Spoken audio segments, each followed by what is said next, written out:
More than 20 years after the Truth and Reconciliation Commission handed its final report to former President Thabo Mbeki, justice remains elusive for many families.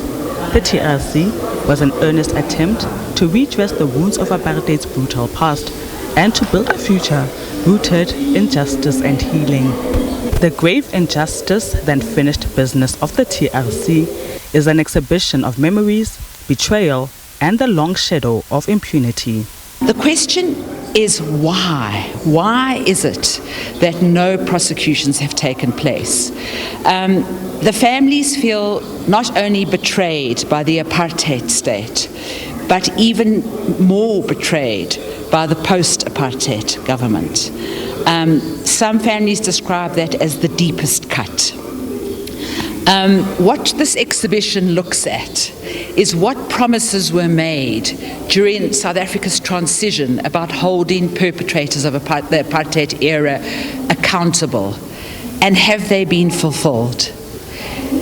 The exhibition is both an inquiry into justice delayed and a tribute to the survivors and families who continue to fight for accountability.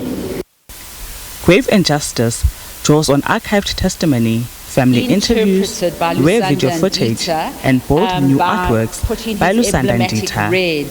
Together, they tell a story of those left behind. Nokuthula Simelane disappeared in 1983 after being abducted, tortured, and allegedly murdered by apartheid security police.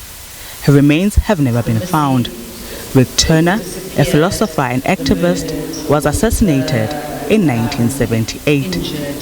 Like the families of the Craddock Four, the PEPCO 3 still seek justice, and they're not alone. This is the first inquest into the deaths of the PEPCO 3, July 2025. The family is waiting. They don't know what happened to their family members. Grandparents have died, parents have died, siblings are now continuing the fight for justice and really saying, will we have to die too without having any closure, without knowing where the remains of our loved ones are, without knowing what happened, without holding anybody accountable. The stark reminder of the tragic history of South Africa left many touched.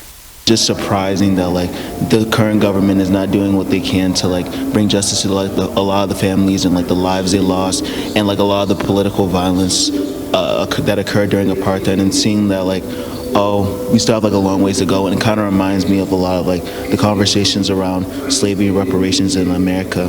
So I think it evoked a lot of emotions for me, because I think finally the truth about the Truth and Reconciliation Commission is coming out. To me, the Truth and Reconciliation Commission has always been sold as this